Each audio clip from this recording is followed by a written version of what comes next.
You know, some moments in sport, they're more than just a win. They're a revolution. And that's exactly what we're talking about today. India's absolutely incredible, historic, first ever Women's Cricket World Cup victory in 2025. This wasn't just about lifting a trophy. Not at all. This was the culmination of a decades-long dream. So let's get right into how it all went down. And look, you don't just have to take my word for it.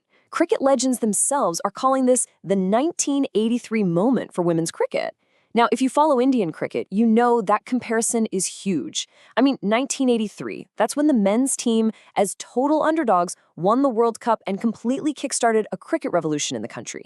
This victory, it's being seen in that exact same game-changing light.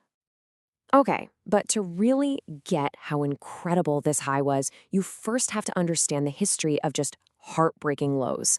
This was a dream the team, and honestly its fans, had been chasing for decades. And, I mean, you can see the pattern of heartbreak right here. It's just brutal. Twice before, India had climbed all the way to the top of the mountain, only to fall at that very last step. First in 2005, and then again in 2017. Runners up. Can you imagine coming that agonizingly close, only to have the trophy just slip through their fingers? All of that history created this immense emotional weight heading into 2025.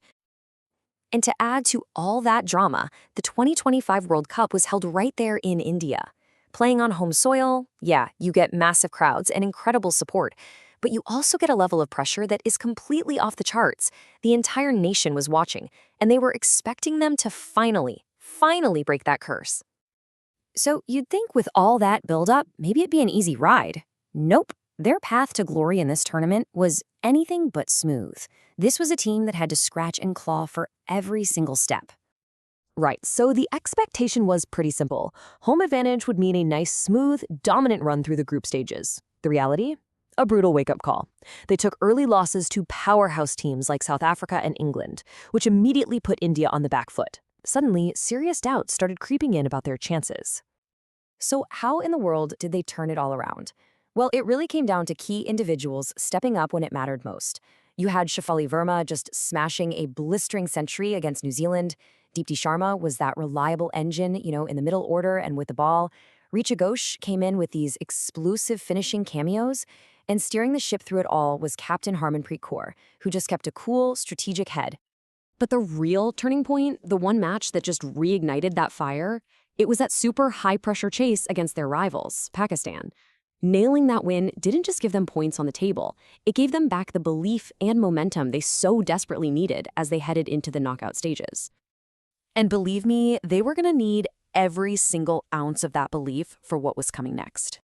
Their opponent in the semifinal was none other than the 7-time world champions, the team that seemed totally invincible, Australia. So, Australia bats first, and what do? They put up a monster total, 338. In a World Cup semifinal, a score like that isn't just a target, it's a statement. It's designed to completely crush a team's spirit before they even walk out to bat. Which, of course, leads to the one question on everyone's mind. Was this chase even possible?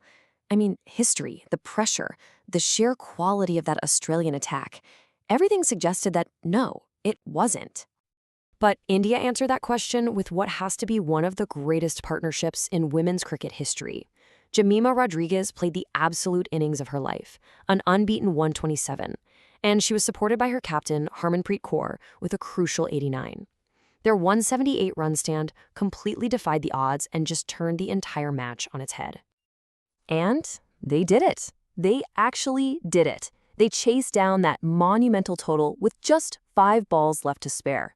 An absolutely historic, unbelievable win that sent the defending champions packing. The giant had officially been slain. But the job wasn't done.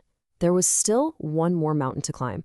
The final summit, a massive showdown against a really formidable South African team for the ultimate prize. Okay, so the scene was set. A packed house. We're talking over 45,000 screaming fans at the DY Patil Stadium. India wins the crucial toss, and they make the bold call to bat first and put a big score on the board. And it was a true team effort with the bat for sure. Shafali Verma, again, leading from the front with a powerful 87. He had key contributions from Smriti Mandana, Deepti Sharma, and Richa Ghosh, all of it pushing India to a really competitive total of 298. But in the chase, South Africa played brilliantly. They were building partnerships, and at 209 for 5, they were in complete control of the game. And for Indian fans everywhere, that all-too-familiar feeling of dread started to creep back in. It really felt like the dream was once again slipping away right at that final hurdle. But then, the Indian bowlers just flipped the script completely. Renuka Singh comes on and delivers this fiery spell, just tearing through the middle order. Deepti Sharma produces a moment of pure fielding magic with a direct hit runout. And all of a sudden, the pressure was just relentless, and the South African batting order, they just crumbled.